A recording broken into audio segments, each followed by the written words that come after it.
What is going on, everybody? Welcome to another episode of basically, we're calling this show Raising Kids in a Tech-Filled World. But tonight we're going to be talking about buying a computer for your kids. It's definitely one of those types of things that we get all the time. We hear these questions all the time. What should I do? Should I buy my kid a new computer? And if I am going to buy my kid a computer, what do they need? So we're definitely going to jump into this conversation. I'm going to bring up my fans, my friends, my Ryan, my Brandon, my co-hosts. We are going to dive into this conversation. So I am literally not going to be chiming in much to this conversation other than asking all the dumb questions for my fellow parents. But I mean, literally, this is an interesting topic because it does come up all the time, especially this time of year where it's Christmas season. I know that my daughter, for example, has many times asked for a computer of her own. Right now, she is dealing with a hand-me-down computer, but I know that my daughter's needs are different than many people's needs when it comes to coding or games and just in general. Like, how do you buy your kid their first computer? Like, do you give them the hand-me-down versus buy them a brand new computer? So tonight we are going to dive into what that looks like. Should you buy a computer for your kid? And if so, what kind of computer should you buy? Because literally, if you walk into any of the big box stores, there are so many options. I mean, it's overwhelming. Ryan, I mean, Yeah, think absolutely. about it. Like, it's like there's so many options between monitors, between graphics cards, all the things. And we're going to dive into some of these things tonight. But, I know that we talked about this. Ryan, you were really passionate about this topic. And tell me why you really wanted to make sure that we covered this topic on the show. Yeah, absolutely. Thanks, Mel and Brandon. Um, Really, we get this question every year. We host coding classes in person, and inevitably, this time of year, we'll have parents stopping us afterwards. Like, my kid really enjoys the coding. I'm thinking of getting them a laptop. Do you have suggestions on what we can get for them? Or maybe they want to do some gaming too. How do we look through what's on all of these websites, what's available to us online, and figure out what's the best option for our budget? So yeah, I'm excited about it. I know that I've gone through the process myself with my oldest, and hopefully this is helpful. Yeah, I mean, I think that people will have questions. I hope that you have questions. So if you do have questions, I just want to make sure everybody understands, everyone that's watching, please let us know what questions you have. So you have two amazingly talented, very, very, very skilled people that can help you understand what's the right pick for you. So I know that Ryan's going to be pulling some stuff. We're going to be pulling up some websites and some things. But Brandon, you're, again, we always say like you're like the veteran because your kids are a little bit older, further along in the process when it comes to things. But why is this conversation? Why do you feel like this is such an important conversation for parents for us to cover tonight on our show? Similar reasons that Ryan already mentioned. I mean, there's just millions of selections and different acronyms. What does everything mean? And we were kind of talking in the pre-game. Uh, the parents could easily go, "Hey, I'll just get a Chromebook, and that'll do it." And not all PCs or all computers are made equal, so it's just really good to have that conversation and get to the root of, hey, why are you buying a computer for your kid, and what are they interested in? So you look like the hero, right? You look like the one who knows what's going on and makes them happy. Right, right. I know that Ryan really wants to pull out Do it, Ryan. do it, get it. You said hero, Brandon. It's I your had fault. to. I It's your had to. fault. I'm gonna let him get dressed. You said hero, so it's all your fault. That's all I'm gonna say. Okay, here we Oh, go. yeah, I punted it. There it is. For those who can't see, Ryan is full on Batman Hey guys, cowl now. yeah, Hey guys. Hey guys. Okay. This is perfect. I love it.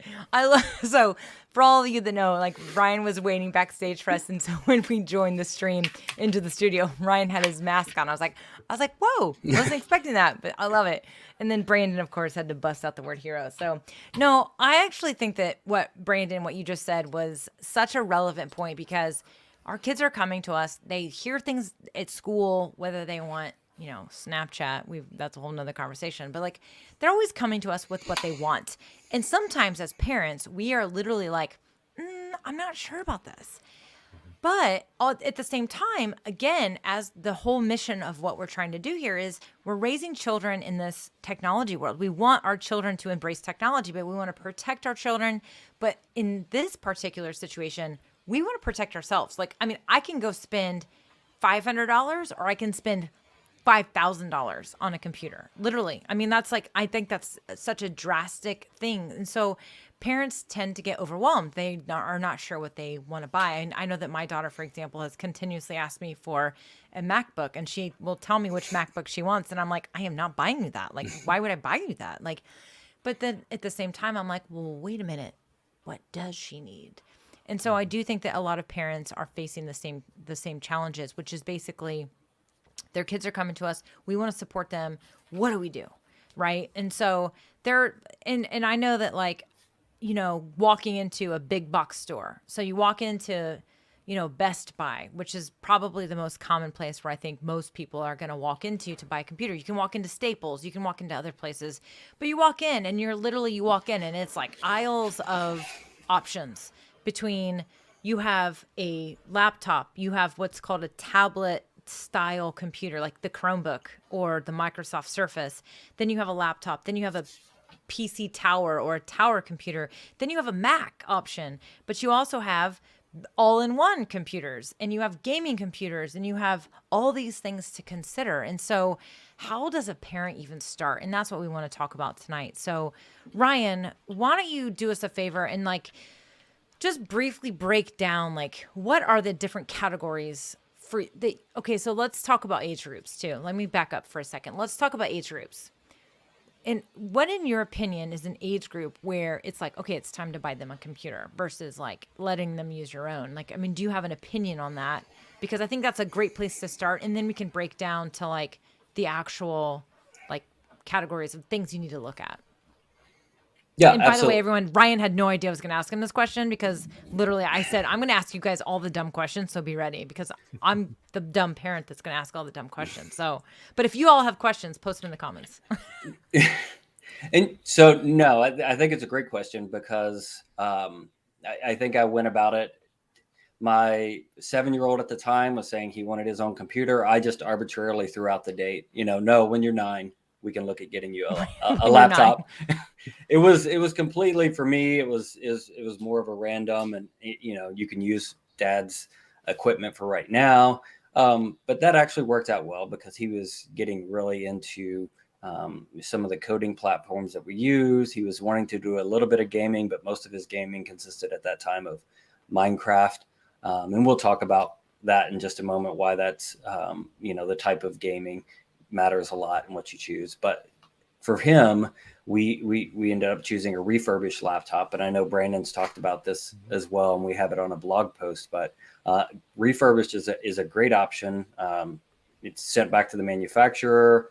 They take, or the manufacturer or the store, and they really go through it, make sure it's solid, and then they sell it at a discount. And that can be a great option for a starter computer. Okay. A refurbished is okay. I see that often. So tell me, is a refurbished computer different than an open box? I think I know the answer, but let's make sure everybody knows.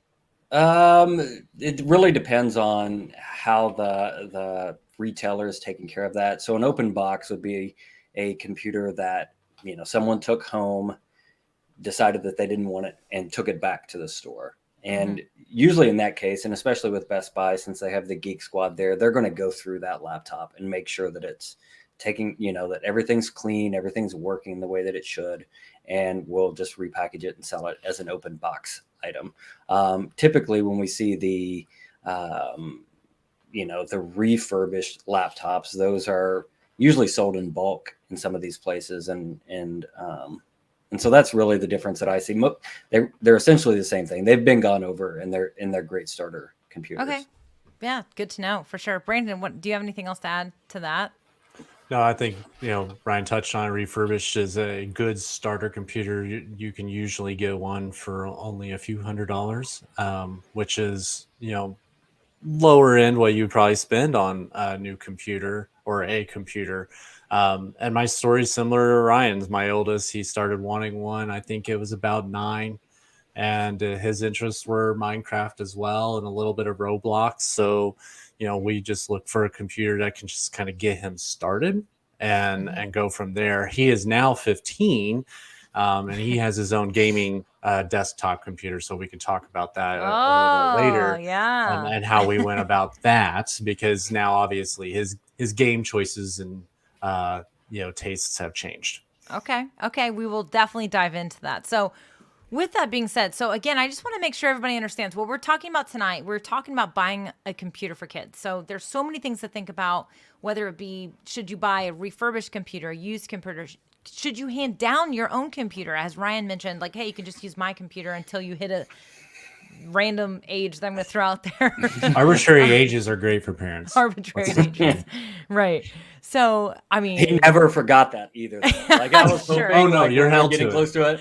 oh, Like, yeah, come on. that- You You're should know held by to it. now. When we let our kids, when we make a commitment or a promise to our kids, they Oh, will yeah. it's like, it's carved into their memory. So, Right. for sure. So, the other thing we're going to be talking about are just some specifications. If you are in the market to buy a computer for your child, then there are some things to think about. Because one of the reasons why we wanted to do the show tonight too is because we've heard so many horror stories of parents who went out and they were like, well, my kid's really smart. They love coding. They love gaming. They love doing these things. I want to support their journey into computer science.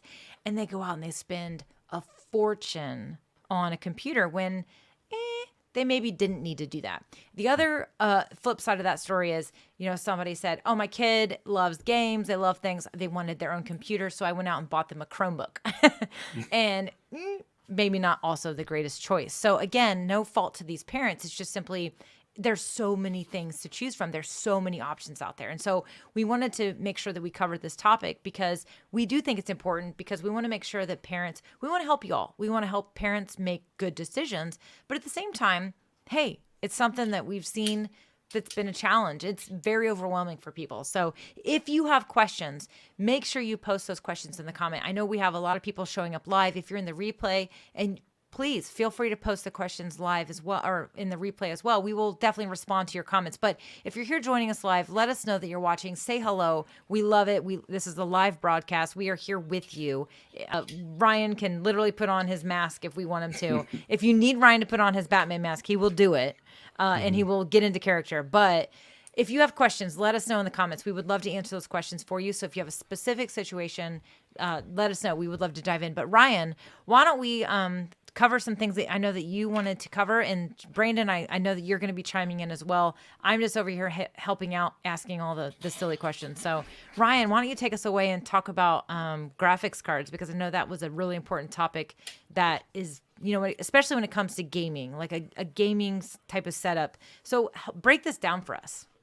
Okay, so we're talking about graphics cards, and a graphics card is a special chip in your computer that basically renders all of the drawings that show up on your screen. And it's doing this really quickly because they're great at computations and that type. And it offloads the processor on your computer, so your processor is not handling the graphics part of it, and the special chip is taking care of it. And so that's really our difference in what we're seeing with a Chromebook and with a laptop that may be used for gaming, or a desktop that can be used for gaming, is how this graphics card is set up. And I'm going to start off, if your child is looking primarily for gaming, honestly, there is not a better option than the consoles that are available. Like, best bang for buck, getting the best graphics for a certain amount of money, buying an Xbox or buying a PlayStation is a much better option than actually using your PC for the gaming. So when you say console, just again, when you say console, what you mean is the actual like gaming system. So Absolutely. Buying an Xbox, buying a PlayStation, that's different. Because again, you can Xbox. I mean, I know I've asked this question before. Like Xbox, you can, if you have a PC, you can pretty much play most Xbox games on a PC. So when you say console, you're saying the actual gaming system, which is not a computer. Absolutely. It is a computer, but it's not.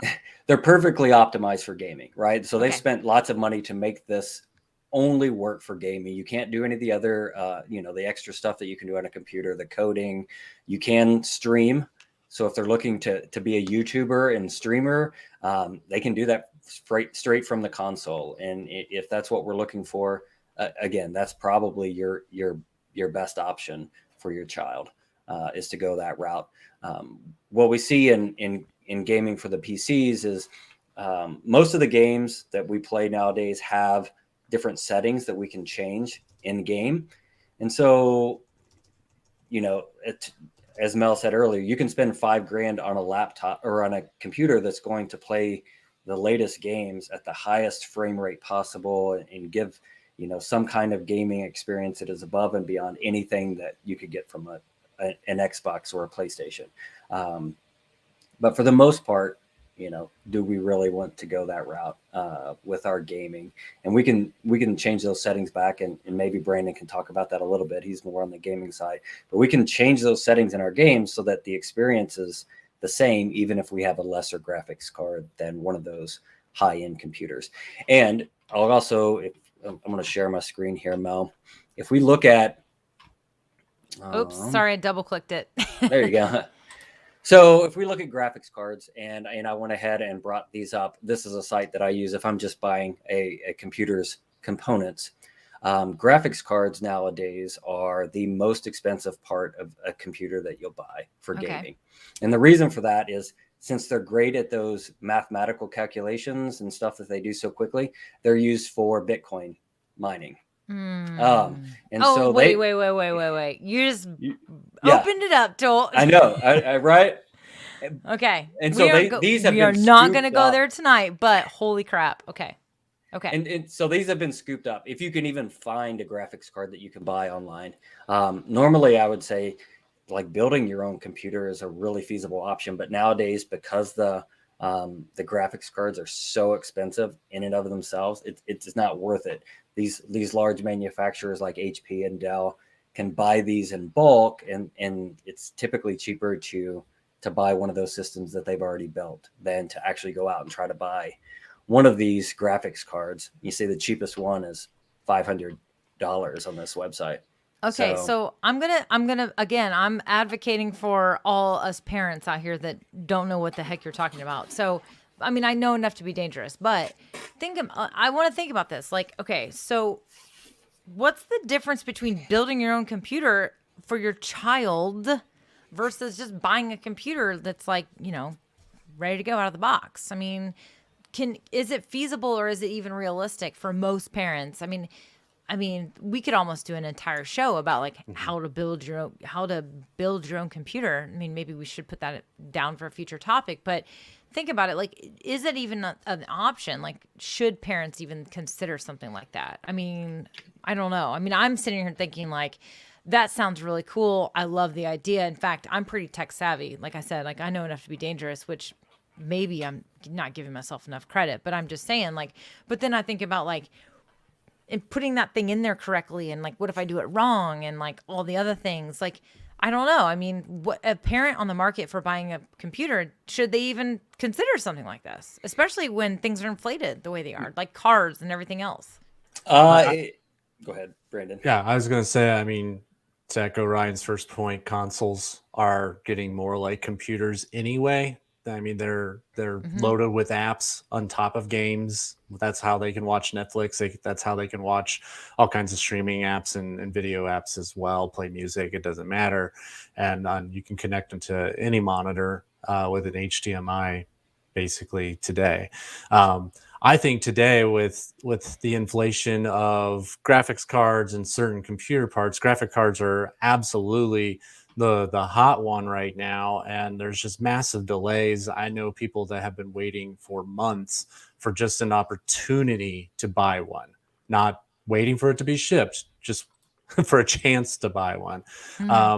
Buying pre-made, to Ryan's point, those are coming because they bought those in bulk ahead of time. They have them on hand. They can get those built quickly and shipped out and sent.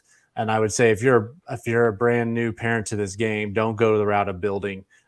Even myself, even myself, when I'm adding just a part to my computer, I just recently had to swap out a hard drive and do some things. I actually asked other people for help because I still get great anxiety. Did I get those connectors right? I don't want to deal with that. I'm not a hardware guy, right? So I would just advise parents start with buying the pre-mades, but this is important because if you got a kid that is really interested in gaming, they're going to come to you and talk to you about the graphics card. And the reason for that is the graphics card takes a lot of the lift when they're gaming, for some of the reasons Ryan mentioned. They can calculate, math supremely faster. They can set aside specific memory for the game, so it doesn't affect other systems running on the computer. There's just a lot of reasons why a gamer really cares about the graphics card. But at the end of the day, most newer laptops or desktops that are pre-made will get them started and get them well on their way for a number of years. That's my suggestion. No, and I think it's really, really key. So I want to make sure we differentiate. So what we're talking about, what you are talking about specifically, Brandon, is a gamer, like focused kid, right? Like a kid that is like focused on gaming, right? And Ryan, you're primarily focused on the same thing. So let's say that like my kid is not necessarily primarily focused on gaming. Now, what if I just want a basic computer for my kid? Does any of this stuff matter? The graphics cards, all the things. And I think I know the answer, and I think it's a pretty quick answer. Like I'm not really worried about resources. So what Brandon was just describing, everyone, is when it comes to resources. So a computer can only do so much. It has a certain capacity. And when we're multitasking, when we're running different systems, when we're playing a game, but we're also like wanting to do something else, it runs resources. And so those are the types of things that matter. So if you've ever played a video game or seen a video game played where, the graphics become choppy, right? All of a sudden they become choppy, or you're talking and you're doing a chat because you're streaming, meaning you're talking to people too, while you're gaming.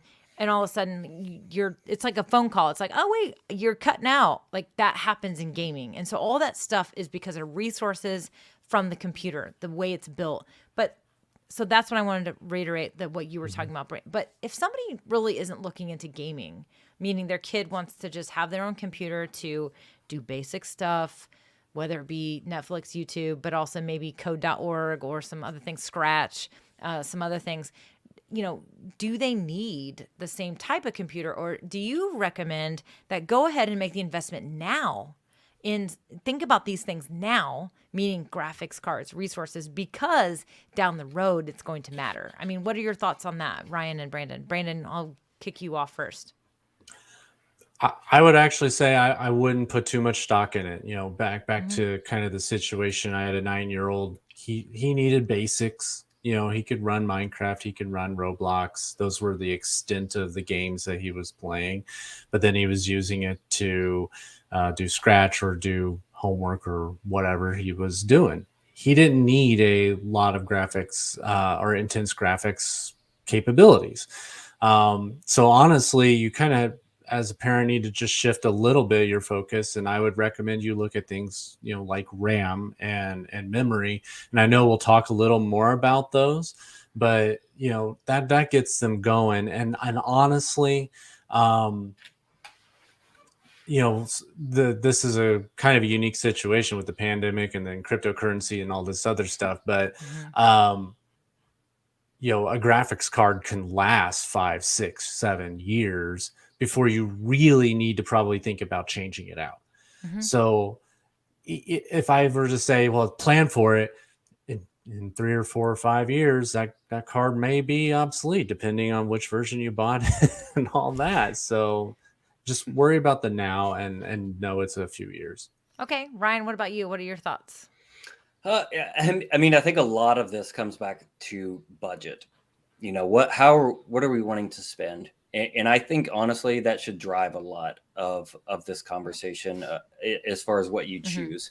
If we're looking to spend $300 to $500, that's in a totally different ballpark than if we're $500 to $750, and then above $1,000 I think is on its own as well if you're looking to do that. But I think if we're looking at sort of the low end on that, I honestly, I think a Chromebook is an appropriate a tool for basic game, for playing Roblox, for being able to surf the web, use Scratch, use code.org, and do some basic, watch YouTube, Netflix, those types of things. If we're doing that, then I think it's totally appropriate to use something like a Chromebook as opposed to even a tablet. I think getting the keyboard in front of the kids is a good thing early on.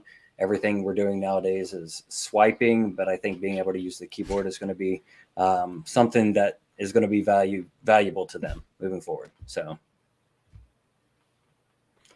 laughing at the swiping. No, I started to laugh, but then it made me choke because it is crazy, because it's funny because, I mean, we all, as most of us parents, literally I mean, I'm 41. You both are younger than me, I think. But when I think about like parents today, we all are like, we took keyboarding. We took, like typing classes. We learned to type. I mean, Addison, my daughter, was like typing, I mean, in second, third grade, but just like, she didn't take she didn't do this. I mean, I don't know if you guys remember, like the way it was like FFDD, like we learned like how to know where the keys were. I'm not sure that Addison took as structured of keyboarding classes that we did, but she knows how to type and it's fine. So like, again, it goes back to, we're not writing cursive now anymore. Like the kids are not writing cursive because nobody needs to write cursive anymore. And there are so many people that are so frustrated about that. And I'm like, do we need cursive? We don't need cursive. Like I understand it's beautiful. It's a traditionalist thing, but like we really don't need cursive because nobody really writes in cursive. Everything on our computers, everything on our phones is not in cursive. Like everything typed is like pretty much not cursive. So you make a really interesting point about, like the swiping. So like the keyboard, like, is this going to one day not be a thing? And it probably won't be, like, right? Like, I think my friend James Hicks is watching and he knows the Betamax. He remembers the Betamax and the VHS, and like I do too, but like those things don't exist anymore, right? But like this thing may not become something, but you make a really interesting point that at a bare minimum, get your kids on technology, get your kids into something, even if it's a low barrier of entry when it comes to budget, like a Chromebook or something else. Get them started with that, right? Like get them started with that. And that's why I say, think about also the hand-me-down. Like what can you do to hand down something? Do you have an old iPad? Mm-hmm. Don't trade that iPad in. Use that as your investment to your kids. Like don't trade it in for the $200 that Apple's going to give you. Hang on to it, give it to your kid. Let them like use it, beat it up, break it, all the things. And, I do think that there's value in that. But when it comes to understanding what your kids are trying to do, but also to your point, Ryan, the budget, right? The budget is definitely a key factor when it comes to these things. So see, yep, James is watching. I knew he was watching. He said, I am that old. So James Betamax Hicks. No, James is a good friend of mine. And I know he's tuned into our show before. And, he is a technologist, and so he gets all these things. So James, if you have anything else to add, please add it in the comments for sure. We would love to, mm-hmm. We're going to definitely probably bring you on the show one time for sure. So, all right. So Ryan, I know we have some more things that we want to cover. So do you want to talk about processors? Can you please break down what the heck a processor is though? Like, because I know for me, when it came to this was like buying my own computer. Cause so I bought a streaming computer. I mean, I bought a gaming computer because I needed lots of resources, but my needs are very different than a kid's needs. So this definitely was one of the areas that I felt stressed out, because it was like, you have all these brands and then there's like just different levels. So can you just break down what the heck this is and why it's important?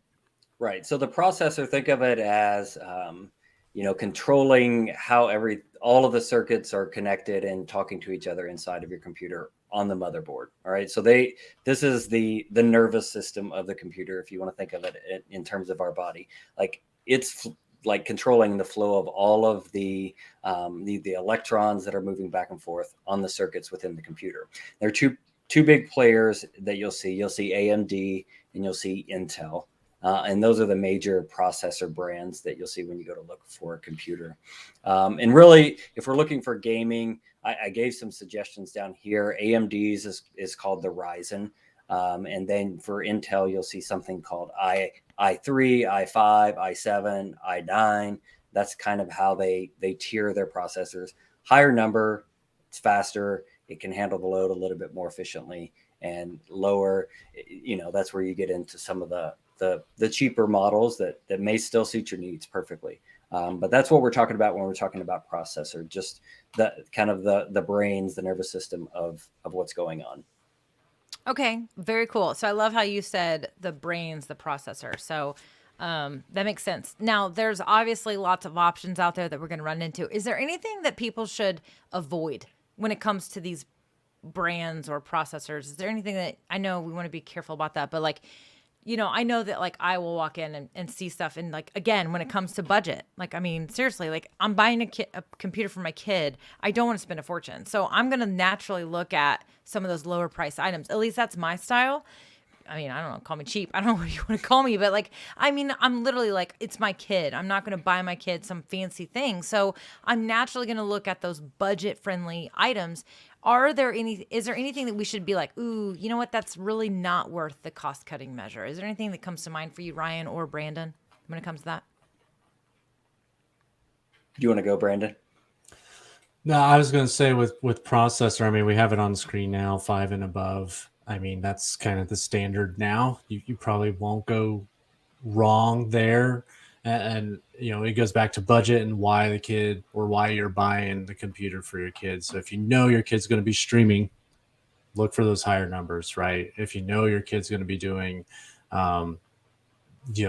basic web browsing, you don't need to go to that higher number. There are other brands. I won't say off brands or whatever. These are the two biggest and the most common you'll see if you go to a Best Buy or any of those stores. Okay, cool. Yeah, I definitely have noticed that. So James is funny because like he knows this stuff. He says along the CPU conversation, don't let your kids start talking about GPUs because then you'll end up broke chasing that NVIDIA card. So what do you guys have to say about that? You guys both chuckled at that. Like, I mean, some of that's like kind of like foreign language to me, but at the same time, I kind of know, but I have a NVIDIA card in my computer, but I don't know. Do you think that goes back to graphics cards? Okay, yeah. That conversation we just had. Yeah. I do like it. Okay.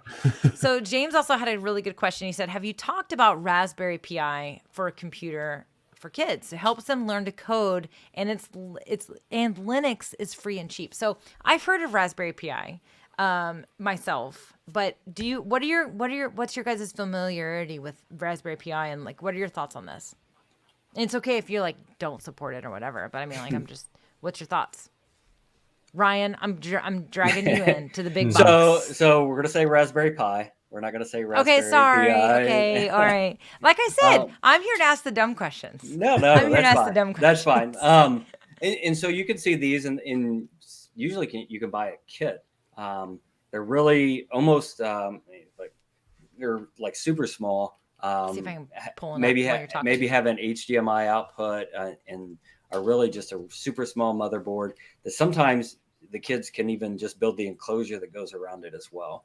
And so we've seen these used. They are a great option if you're looking at what a kid would do with a Chromebook. So I would say if I'm looking for the types of things that I would want my kid to use on a Chromebook, I could also look at a Raspberry Pi and get them a monitor and do something similar, plus giving them the exposure of looking at the circuit and kind of understanding all of the components. So it's usually used as a learning tool, the Raspberry Pi system. To build computers. And it's used by hobbyists because they're super cheap, small computers to run, run some kind of DVR system on in their homes or run some kind of security system. They're super small, super cheap. And, I definitely think that is an option if we're looking at that lower end budget end computer that we're doing browsing, some basic coding, not really any high end gaming, but maybe with Scratch or code.org. Mm-hmm. I mean, they're more your DIY kind of approach.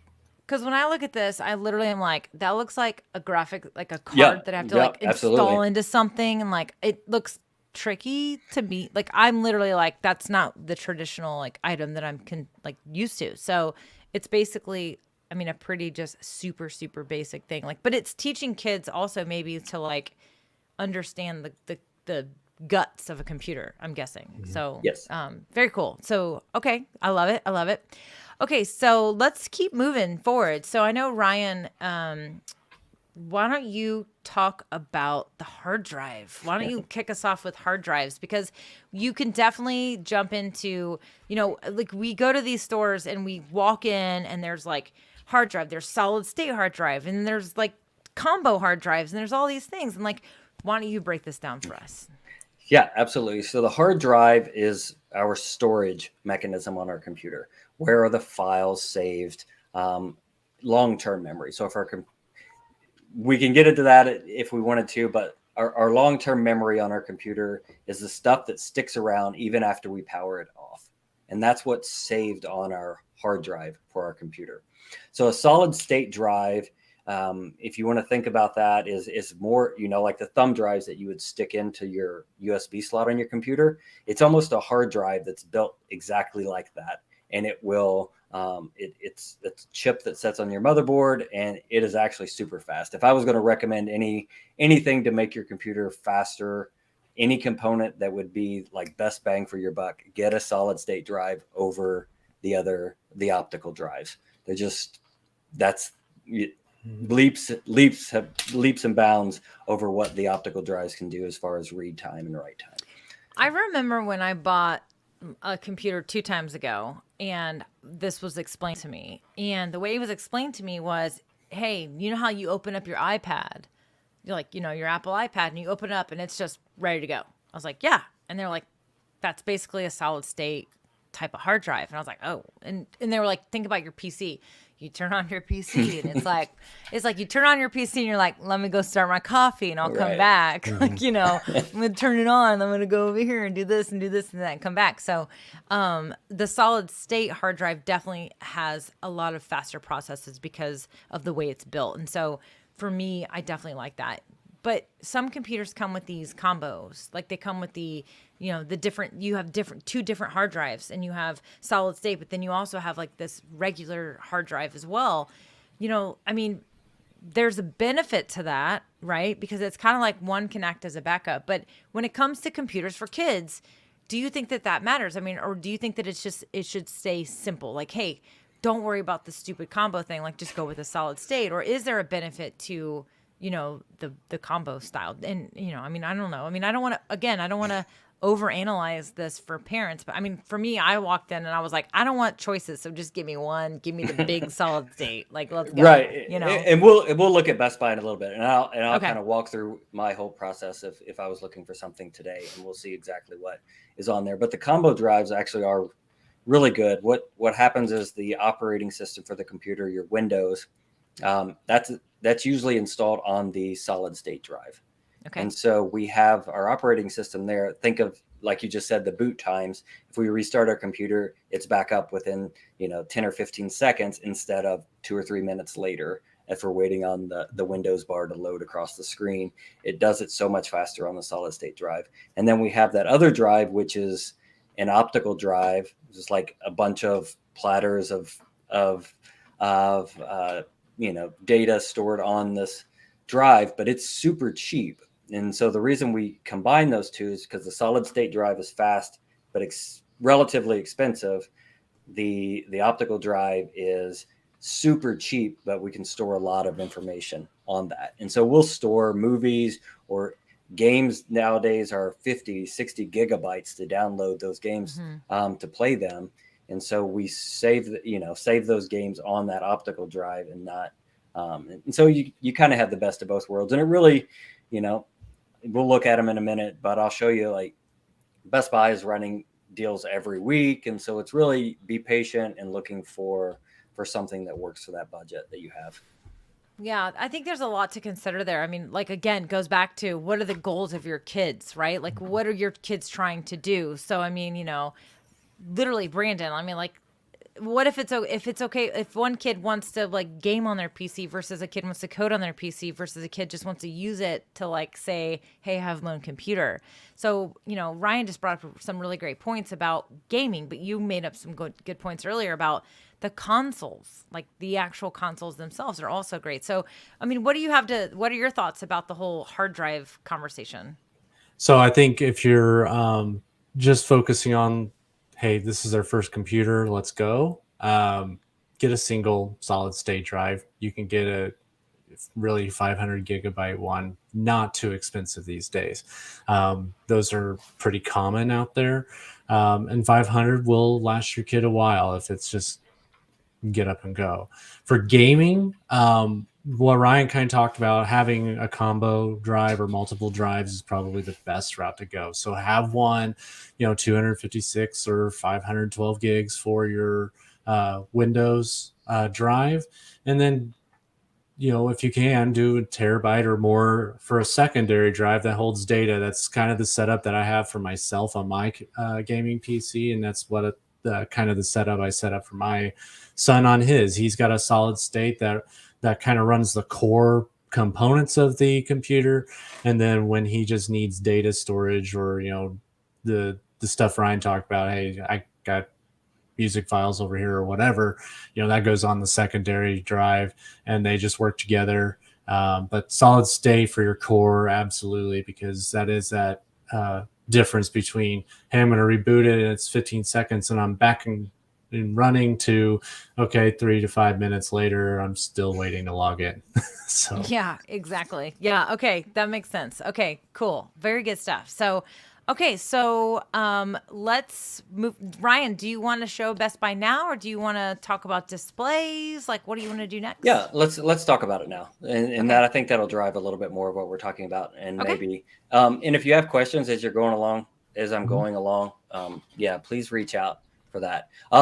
So I'm gonna, I use Amazon for a lot, and I'm sure many of us do. I would not recommend using Amazon for buying a computer, or at least for doing your research for a Sure. computer. Yeah. There's just no consistency with how third-party sellers have to list their information. And so maybe you are looking at a certain processor for your child. There's really no way to filter it well in Amazon. They have some tools for that, but third-party sellers list their computers that they're selling. And so they can put the information, garbage in, garbage out is usually the term for that. If they're loading bad information, it's not going to filter out properly, even if Amazon has all of those. So I would start, in Best Buy and if you look at their homepage right now, and they will be running sales like every week, every Sunday they come out. One of these computers is $200, $250 off. So that's why I said be patient and kind of look at what options are available each week. So we have laptops and computers, and they even have a whole section for just PC gaming. So I'm going to jump into laptops and computers first. Fortunately, we can start to use some of the filters on the left. So I'm going to start with the $500 and less computer. Let's see if we've got that. I know we had a price filter somewhere down here. So I'm going to say $500 as the max on this and see what options we get available. And immediately you're going to start seeing the Chromebooks first. Those are the cheaper computers. They do have a display, a keyboard. So they are a great option if we're looking to, one of those initial computers where they're just going to be consuming information. All of the drives on the Chromebooks are solid state drives. And so you're going to see smaller numbers, 32 gigabytes, 64 gigabytes, but they are going to be the faster version of that. And then we get down into the Asus 2-in-1 that it has an Intel processor, memory, and a solid state drive. And so for this, that I see is $170 cheaper than what it normally is. If we're looking for a solid Chromebook to start out for your child, this is actually a really, really good option for that. I think it would give them the tools that they need. And it's 2-in-1, meaning they could flip it over and use it as a tablet as well. So this screen will flip all the way over on its back, and you could use that as a tablet. if they wanted to. Now we've got Okay. the monitors in place. Yeah. Sorry, real quick about that. So you're cool with that? Because I feel like sometimes those like flip style, the laptop, they get broken easily, don't they? I mean, like, don't they break pretty easily? I mean, are there any risks I've to never that? had it. I've never had it broken, but Okay. I've never used it as as it You've should be never flipped it intended, around. right? Yeah, Right. Yeah. and Okay. I'll do that in maybe sometimes if I'm showing someone in a meeting Sure. something. I've got a laptop that does that, Hmm. but for the most part, you don't flip it around. So it's okay. So like even a It's a kid. cell. Yeah. Okay. Yeah. Cool. All right. But Keep there are going. some apps that you can use to actually take advantage of that if they're into graphics and want to draw some things. Some of these could be a good option for them with a pen Okay. or a stylus. Oh, right. Yeah. Um, That is definitely a cool thing. Okay. Cool. Thank you. yeah, absolutely. And so for Best Buy, they're not really filtering their laptops and computers very well. We're actually seeing some monitors now in this list and some flash drives, which I don't think should be in this list. And then we'll come down and start seeing, again, in this price range, you're going to look $300 to $500 probably for something that's going to be, really functional for your kid to be able to do that. And like I said, this happens every week at Best Buy. We're not paid anything by Best Buy. This is just, the best place that I like to go and research some of this. So, and you can even find colors apparently in all of this. So that's where, that's what I would look for if I'm looking for something. You can go filter further and see if you could find something that had a graphics card. You would look for video card in this situation, and none of these are like discrete graphics cards, meaning that they're their own graphics card, but it's kind of we've got a few options with some of the graphics cards that they have available, but nothing really for any gaming that that would be of note in that price range. Yeah, not in that price range or that category. I mean, that's why they have a PC gaming category, because that's where you're going to find the heavy lifting. I do love using Best Buy as kind of a benchmark, especially when it comes to, because they have great filtering options when it comes to searching things. So you guys have offered some really great insights into what to look for. Like you can literally go, I just want to look at solid states, hard drives. Like that's all I want to look at. I want to look at laptops. I want to look at all-in-ones. I want to look at whatever. So I do love that, how Best Buy has such a great shopping website. I do recommend personally that you look at that, find it, but then go Google it. Go research that particular model, because sometimes you will find that it may be a good idea to buy it directly from the manufacturer. So, for example, Best Buy has they sell Dell, they have HP, they have others. But sometimes you can go look at almost that exact same computer and go directly to the manufacturer, for example, Dell, and go right to their website. And you may find the similar, computer, but it might be a little bit different. Dell might be offering, like an upgraded, hard drive or an upgraded graphics card or something that's exclusive. So again, there's all this exclusivity that's always offered when it comes to retailers versus manufacturers. And so I do think that it's important to shop around if you have the energy for it, because this is also one of those things where it's like you can literally shop till you drop. Like you can, literally you can create analysis paralysis if you're not careful. What are your guys' thoughts on literally looking at a place like Best Buy or Staples or somewhere where we can even Walmart? I mean, you can walk into Walmart and buy a gaming computer, versus going directly to a manufacturer. So two things. One, I love that you said analysis paralysis, because you can absolutely get that, right? You can be like, well, this one has 16 gigabytes of memory, but this one has 32, but it's got less hard drive space. Like you can get into that, and it's just like, what do I do? But I really loved your suggestion, and I actually do this as well, is once you kind of peruse the main sites like a Best Buy, and you find a brand or you find a name of the computer that seems like a good fit, you can Google it and go direct, because they're going to have a lot more information for you. And they're going to give you even more examples of maybe what games or style of games is really good for that computer. Because they're trying to make a sell too, but they're going to get into details that those sites like Best Buy are never going to get to. So I really love that suggestion, because that's where you can really get into your research. And if you're Christmas shopping, you may also give them a hint. Hey, I saw this. Does this seem interesting to you? Does it have things you want? Because then your kid could be like, oh yeah, that would totally play the game that I want, right? And then now you're looking all smart, and you're like, yeah, I found something you didn't point out. So that's just a real easy way to kind of do your research and kind of figure out what's going on. I love it. I love that. Okay, so let's keep moving forward. So Ryan, why don't you tell us 4K? Like, does it matter? I mean, what are your?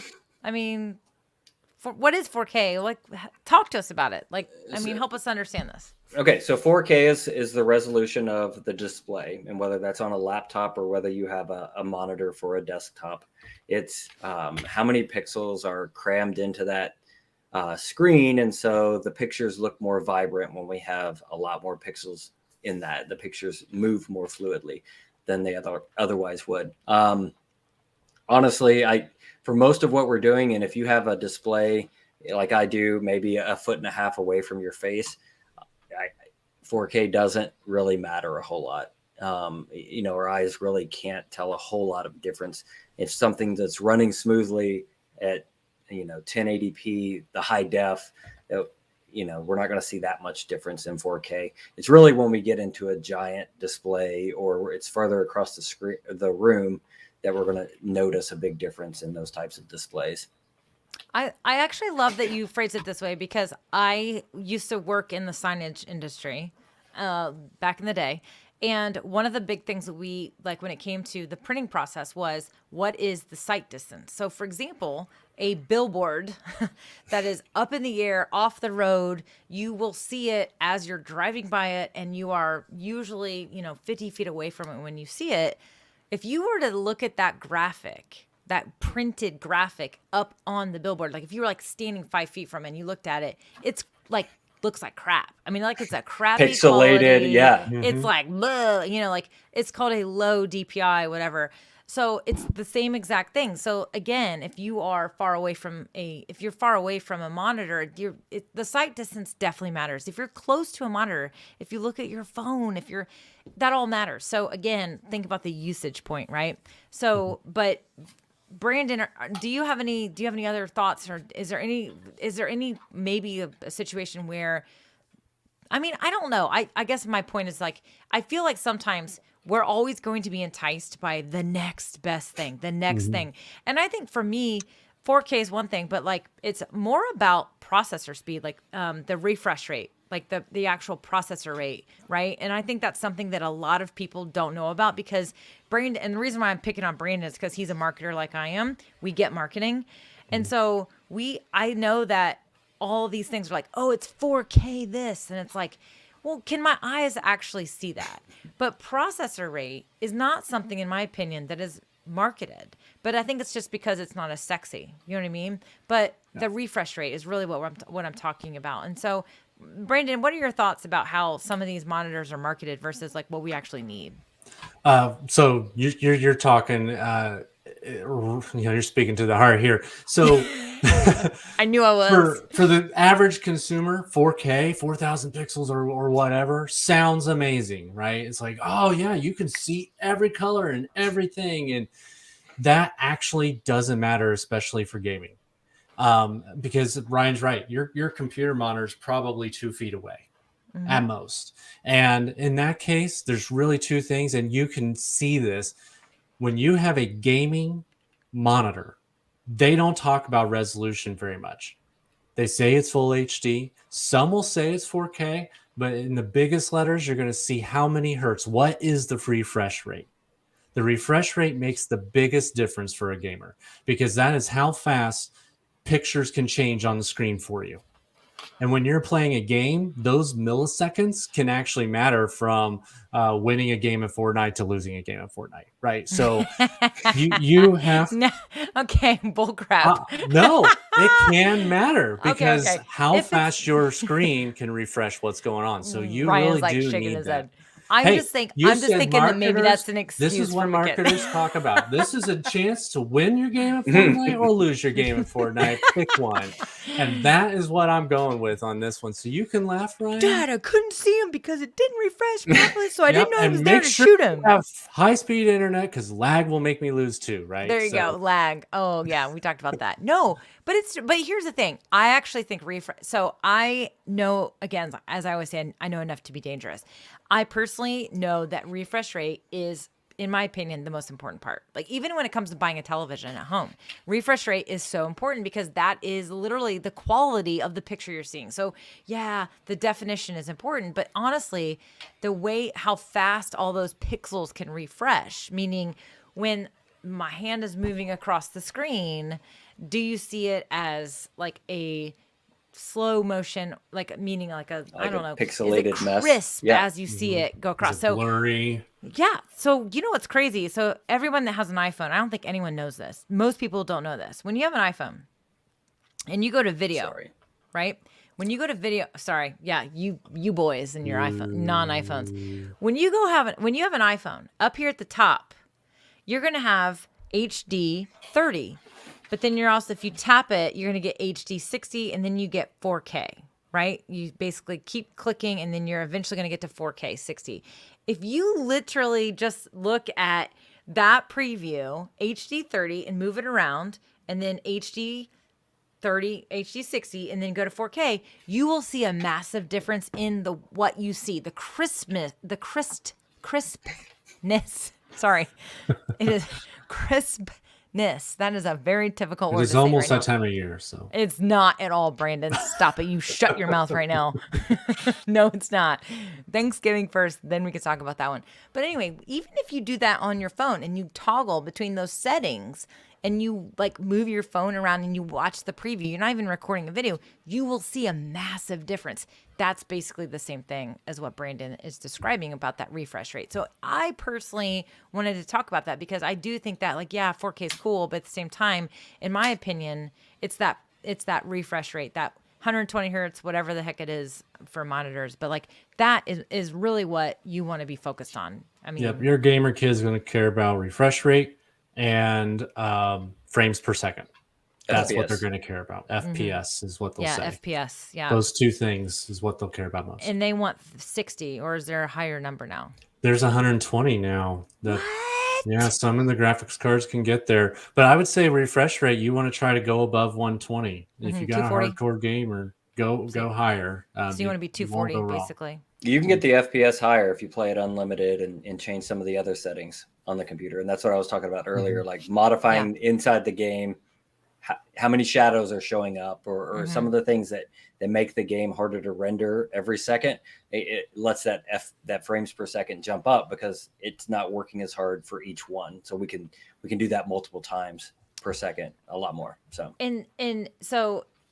So the last question I have, because it's now 9:30 at night and here we are, but like, the CPU usage. So one of the things we didn't talk about, I mean, you mentioned it earlier, Ryan, was RAM and memory and things like that. Like, I mean, I think that's an important factor, right? Because if you're going to be multitasking, but when it comes to our children, so like me personally, I know that this is important because I'm live streaming and I have all kinds of things going on when I'm live streaming, but if I'm just gaming or if I'm just coding or if I'm just, on the internet watching YouTube or Netflix, like my kid, like watching silly videos about, I don't know, satisfying things like when they're chomping things up or whatever. But like when it comes to that RAM and that memory, like how important is that? I mean, what are we looking at there? But I mean, and help the audience understand what the heck we're even talking about. Because I mean, I know for me, I'm like, what? Like all I know, give me a number and I'll just shop for it. But I don't really understand it. All I know is that it's kind of like the capacity of my computer and what it can do. It's kind of like if I think about working out. Like I can work out, but I can only do so much, right? Like my body can only physically do so much. And when I think about but when I think about a computer, it's kind of like I'm at the gym and I'm on the treadmill, but I'm also like watching a tutorial video on my phone, but then I'm also on the phone talking to a client at the same time while I'm working out. That is truly like CPU usage, right? Because we're multitasking. Whereas if like I were just all in focused on like working out, I could be like sprinting and be fine if that's all I was doing.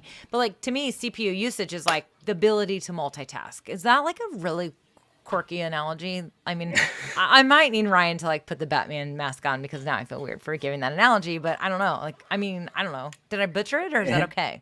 So earlier we talked about the hard drives as being the long-term memory. This is stuff that doesn't go away. These are the files that we save to our computer.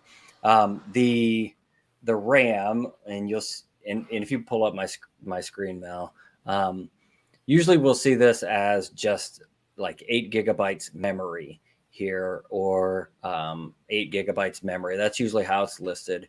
You may see the term RAM. This one's 8 gigabytes. This is what is stored in short-term memory. So while your computer is on. So when we play a game, when we open up Chrome, and Chrome's terrible about RAM usage, and we'll not get into that, but those applications are taken from the hard drive and kind of loaded up into this short-term memory, this RAM, so that they are this is like super fast the memory. And so it's loaded up into that so that it's the front and center, the thing that's in front of us that we're using on our screen at that time. And the more of that we have, the more things that we can be setting that are ready at a split second's notice. We can switch over to switch over to that YouTube and watch it while the game's loading for Fortnite, while something else is going on. The more we have of that, the more ability we have stuff that's like right at the forefront of our memory. And so that's what that's used for. And this is what we're seeing. I changed it to a $500 to $1,000 price range just to show us a little bit of difference. And these are straight gaming laptops. They'll actually say gaming in some of these. And again, you see these prices. If to your point earlier, Mel, if this model number is not on sale and you really like it, search the web. Maybe Staples is running their deal on the same computer like this week instead of another week or something, or you can get it from the manufacturer. But that's where we see the RAM, and you see most of these gaming laptops at around 8 gigabytes. And that's probably the bare minimum that you would want for something for your kid is this 8 gigabyte number. So, okay, let me ask a question. I know this is kind of a loaded question. And I think Brandon alluded to this a little bit earlier. Maybe Ryan, it was you. But like, so when I buy my kid a computer today, how long should I expect it to last? I mean, so you mentioned like, okay, that's the bare minimum. But like, should I actually invest in the bare minimum, or should I try to invest a little bit more because I want this to last longer? So therefore, like, so for me, for example, when I shop for televisions, because I'm a kind of a multimedia geek, I never buy the brand new technology because it's always so freaking expensive. Like there's one time in my life where I did, and I like never again. I bought a TV for $3,000, and it was like just a 52-inch. It was like not that big, but it was like 120 hertz. And it was like the first time. Anyway, my point is that like you can get the same TV. Like a year later, you could get the same TV for like literally less than half of that cost. And so I'm the kind of person where I'm like, okay, I want to buy technology that's new enough that is not going to be out. Like, I don't want to buy the oldest crap or the cheapest crap, but not necessarily crap, but like at the same time, I don't want to buy like something that's like bleeding edge, because you're going to pay money for bleeding edge, right? So technology is one of those things where it's so fast paced. So how do you find that middle ground? I mean, for kids is my point. Like, how do you find that middle ground for kids? Do you think that it should just be the bare minimum, or should it be, somewhere else where it's like, hey, I'm buying this for you and I'm expecting you to take care of this and use it for the next 2, 3, 4 years. I don't know. What are your guys' thoughts on that? Brandon, you maybe have more experience buying actual dedicated computers for your kids. So I don't know. What are your thoughts? Why don't you kick us off and then we'll wrap things up? Yeah, I think if you're going to splurge a little and try to play a longer game, there's only a couple places I would look first. I would say increase your memory, your RAM. Try to get a little bit more or pay a little extra to get more added because that will last longer. They'll allow your computer to be able to remember more things, to run faster while it's on doing all the stuff that they may want to do. Increasing your solid state drive memory space as well, because if computers are good for nothing, they're good for hoarding. So you have files on there that you didn't know you had for the last 6 years. But Don't get me started. yeah, so splurge a little bit there, and then maybe on the processor, because again, the graphics cards, those those are really they work, they're really nice, but they just add to the capability if you have a gamer. But if you're not having a gamer, put your money in those other things and the computer will last a little longer for you. Okay, cool. Ryan, what are your thoughts on that? I mean, I think it depends on a lot of things. Again, I think the budget should drive what you're doing as opposed to, giving in to everything that your child wants to do, right? So we're focusing on how can we maximize, this $250 we want to spend or this $500, because really you can go up to anything with it. I mean, there's tons of options within all of those categories. So I think that should be the number one driver. For us, we had siblings, and so the 9-year-old who's now 12, we used it as a learning opportunity for him to build his own computer. Okay. And guess what? The laptop that we bought for him 3 years ago, now his younger sibling is able to use.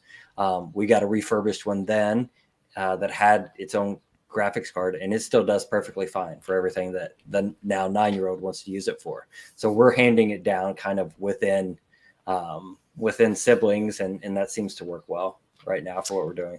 So That's also a great point that you make is look at your family as a whole. Look at your budget, right? Look at your budget. Look at the goals, right? I'm a big goal person. I'm like, what are we trying? Why do we want a computer? Why are we doing this? Like both you boys know, like, I'm like, well, why are we doing this? Why? Like, I'm a goal person. So what's the objective of the computer? What's the purpose? And that's the whole point of tonight is, hey, your kid's asking for a computer, or maybe you're thinking about buying them a computer. Why are we buying them a computer? Are we buying the computer so they can game, so they can code, so they can what are the needs? And that's really what you have to assess first is what are the needs? But in that same conversation, look at what are the next steps? What's the 2-year plan versus the 5-year plan? And I think that's what I wanted to get at tonight was that, hey, you can buy a computer. If it's only needs to last you for 2 years, then just go buy, to my point, just go buy that sort of hey, this will be just fine. It's not necessarily, bleeding edge. It's not going to last forever. It's cheap. It's going to get me by based on your budget. But if you have a family and you have people that maybe are going to be using this computer for years on end, then you might want to spend a little bit more, right? So look at that ROI, right? And I know ROI, return on investment, is not necessarily a conversation that parents talk about. Us as business people, we may talk about that, but what's the return on your investment? So looking at it and saying, well, I only want to spend $800 because that's the cheapest computer I can get, and it's a great Christmas gift. Okay, great. But if you have 3 other kids coming down the pike, what if you spent $2,000 or $1,500 or even just $1,200, and that computer was going to be a little bit more powerful, a little bit more sustainable, and a little bit more new, right? As far as some of the things, you're going to get more out of that computer. So again, that return on your investment. And the option of, if you're a parent and maybe your computer needs upgraded, maybe that's the option, and you pass down your Totally. other one. Best Buy is my toy store. I could walk in there and just search around. Are you kidding me? Forever. They know me by name. I walk in and they're like, Mel, what's up? I'm like, That's the yep. first They're thing Ryan like, said "What all you night. getting I today?" 100% agree with. Buy some for me.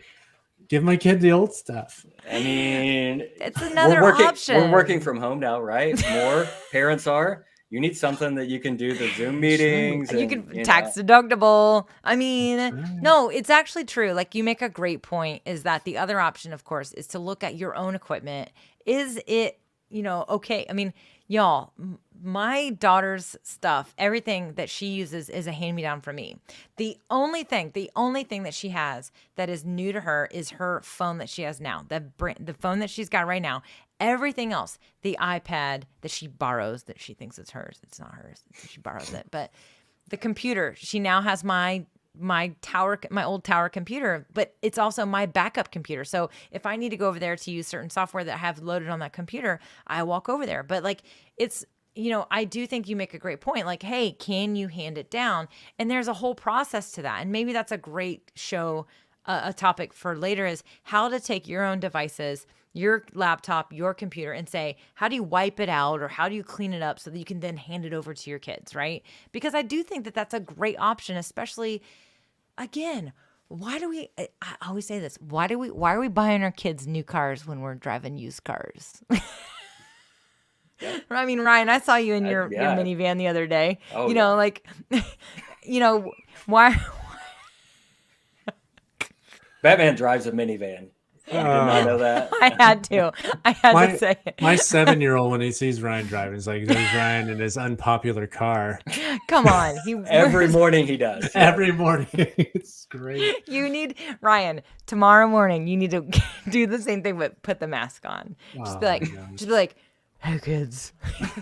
But my point is again, like, hey, at the same time, we're talking about what should you get your kids? Maybe you should take care of yourself first and hand down something to your kids. And so back to what I was saying, like, hey, maybe you're going to buy a computer and you have younger kids coming along. What if you want a computer? What if you're ready for a new computer, right? Get a new computer. Think about that longevity. Think about your goals. So again, it goes back to what's the objective of the purchase, and then what's the longevity? Is this just a temporary quick hit, or is this like this needs to last me 5 to 6, 7 years? And also think about your abilities. Can you upgrade the computer yourself? Can you swap out cards? Can you swap out graphic cards yourself? Do you want to build a computer by yourself? Do you want to, think about those things, because all of those things matter when it comes to buying the computer. So I think you guys did a really great job of scratching the surface again. I mean, there's so much to talk about when it comes to buying a computer. I mean, and we also only talked about PCs. I mean, we talked about PCs. We may have to bring on our friend James Hicks, who is a fan of the show for sure, a friend of mine, but he is a Mac guy too. He might work for Dell, which is weird, but he also he is a Mac guy. So maybe he could talk about, hey, because I know my daughter's all about, she's like, Mom, I want a Mac. I want a MacBook. I want this, because that's what the schools are doing, right? So the schools are getting these deals from Apple with tablets and MacBooks and things. And so our kids are coming home using these Mac computers. And quite frankly, I'm like worthless when it comes to helping her find stuff. And the other day she was like trying to upload a document. I was like, well, just do this. And she's like, no, it doesn't work that way, Mom. I was like, well, on a PC it does. So anyway, I don't know. Maybe we'll have to have that conversation too, and scratch the surface on the whole Mac world when it comes to all the same things. But there's always so many more questions to be asked. And that's, again, why we wanted to talk about this topic, because it's Christmas time coming soon. I didn't want to bring it up. But it did. It got brought up earlier, and we will have to continue to dive down that. But we want to know from you guys, what do you want to learn? What do you need from us? What do you want to know? Our whole objective in this entire live stream is to basically talk about how can we be parents and feel confident raising our kids in a world of technology. We want to embrace technology, but there are certainly lots of questions. It's overwhelming for parents to, again, we're talking about buying computers. I mean, you could spend $500 or you can spend $3,500 on a computer. And we didn't even talk about monitors, by the way. We didn't even scratch the surface. So there's so many things to talk about. So we want to help you. And so games, all those things. So let us know, send us DMs. Subscribe to our email list. If you're watching from YouTube, make sure you subscribe to our channel so that you can see the tutorials that we put up. We also have classes that we are offering. Ryan and Brandon are so skilled at teaching kids how to do robotics and how to learn Scratch and how to do so many cool things. Roblox Studio, so many cool things. So make sure that you guys are subscribed to our YouTube channel. And at the same time, if you want your kids to take things to another level, and you don't want to have that pressure on yourself, then let TechWise Academy like help you. That's the whole point. That's why we're here. So don't be afraid to send us a DM. Let us know what questions you have. We may take your question. We may turn it into one of these live streams and answer your question, take a deep dive on it. So with that being said, do either of you have anything else to add before we sign off for the evening? Ryan, I'll start with you. Do you have anything else other than, well, no, I'm going to start with Brandon because I kind of feel like I need Ryan to put the mask on before we sign off. I may make him do it. Get that mask on, Ryan. I'm going to make you sign off with the mask and the voice. Brandon, what else do you have to say? The only thing I would add is, we didn't talk a lot about Macs for gaming or anything like that. And that is because, one, they're usually more expensive by default. And two, they're just not as usually as configurable and set up for gaming. So usually when you have a gaming kid or you're a gamer yourself, MacBook's usually not high on the priority list. So, or an iMac PC, or I call it a PC anyway. It's a PC. Let's be honest. They've just done a good job branding. Yeah, it's a computer. So, but Macs, just Apple's usually not in the top tier of gamers once. So that's why I really didn't touch on that. But we probably should talk a little bit about that because kids are exposed to Apple. And we know there are Apple families out there, right? Everything they got is Apple. So we should talk about that sometime. I mean, it's a great point you make. And, honestly, is that Macs are they have a different purpose, right? But the thing is that many parents are hearing their kids come back home and say, I want this. And that's because, there's marketing, but also there's stuff they're getting at school. So without further ado, Batman, what else do you have to say? Nothing else. Everything's, I agree with the Mac that, it's disappointing that the schools are using them the way that they are. Honestly, that kind of hurts me a little bit. They are shifting more to Chromebooks, but I think the Macs are good for the diehards. But as to Brandon's point, for gaming, for more high end gaming, we always go with the Windows. If Windows, it's the headphones on top of the mask that do it for me. Yeah, I don't know. I love it. I think it's the voice.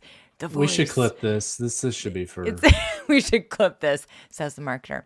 All right, my friends. Thank you for tuning in. Again, make sure.